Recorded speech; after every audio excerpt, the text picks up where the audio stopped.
Hi hello friends, ఈరోజు నేను ఎంతో రుచికరమైన టేస్టీ అయిన రొయ్యల బిర్యానీ చేస్తున్నాను. మా ఇంట్లో అందరికీ చాలా ఇష్టం అండి ఈ బిర్యానీ అంటే. ఈ బిర్యానీ ఎలా చేసుకోవాలో కొలతలు సహా చెప్తాను, చేసేద్దాం రండి. నేనైతే 1 kg బిర్యానీ చేస్తున్నానండి. 1 kg బిర్యానీకి 1/2 kg ఎర్రగడ్డలు, 1/2 kg టమాటాలు, కొంచెం కొత్తిమీర, పుదీనా, 8 పచ్చిమిరపకాయలు అన్నీ కోసి పక్కన పెట్టుకోండి. సన్నగా పెట్టుకొని ఆయిల్ వేసుకొని కొంచెం నెయ్యి వేసుకొని దాంట్లో లవంగా, పట్ట, షాజీరా, బిర్యానీ ఆకు వేసుకొని దాంట్లోనే ఆనియన్స్, పచ్చిమిరపకాయ వేసుకొని వేయించుకుందాం. ఆనియన్స్ ఫ్రై అయ్యే వరకు మధ్యలో కలుపుకుంటా చూసుకుందాం. మళ్ళీ ఇంకోసారి మూత తీసి కలుపుకుందాం, బాగా ఫ్రై చేసుకుందాం. ఆనియన్స్ ఫ్రై అయినాక దాంట్లో అల్లం వెల్లుల్లి పేస్ట్ వేసుకుందాం. ఒక చిన్న గిన్నె అంతా అల్లం వెల్లుల్లి పేస్ట్ వేసుకొని బాగా ఫ్రై చేసుకుందాం. ఈ అల్లం వెల్లుల్లి పేస్ట్ కూడా బాగా మాడకుండా బాగా ఫ్రై చేయాలండి. ఆ ఫ్రై చేసే దాంట్లోనే టేస్ట్ ఉంటుంది. దాంట్లో ఫ్రై అయినాక రొయ్యలు వేసుకోవాలి. 3/4 kg రొయ్యలు తీసుకున్నానండి నేను. రొయ్యలు మసాలాలో వేసుకొని బాగా వేయించుకోవాలండి. దాంట్లో నీసు వాసన అంతా పోయే వరకు బాగా వేయించుకోవాలి. నీసు వాసన లేకుండా బాగా వేయించుకోవాలండి. ఈ విధంగా చేసి పెట్టండి బిర్యానీ. మీ ఇంట్లో మీ ఫ్రెండ్స్కి కానీ మీ ఇంట్లో కానీ అందరూ టేస్ట్ బాగా నచ్చిందంటారు. నీసు వాసన లేకుండా వస్తుందండి బిర్యానీ. రొయ్యలు బాగా ఫ్రై చేసుకున్నాక దాంట్లో టమాటాలు వేసుకొని బాగా ఫ్రై చేసుకొని బాగా కలుపుకోవాలండి.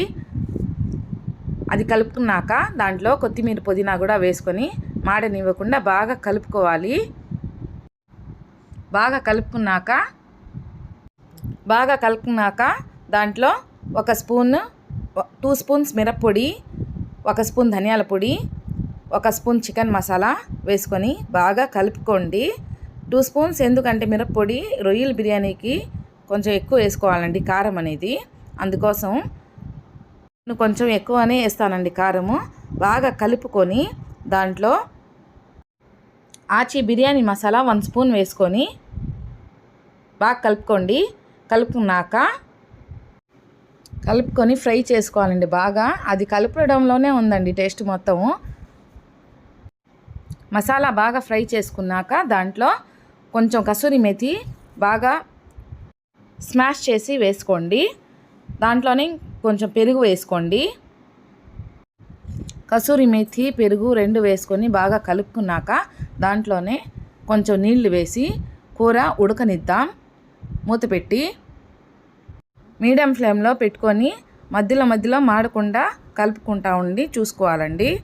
ఉడికే వరకు ఎసరు పెట్టుకుందాం.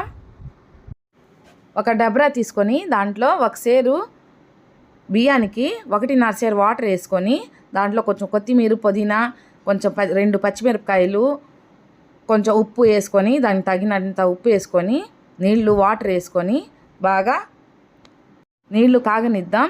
దాంట్లోనే నిమ్మరసం కూడా వేసుకుందాం. వేసుకున్నాక నానబెట్టుకున్న బియ్యం కూడా వేసుకొని బాగా అన్నం ఉడకనిద్దాం.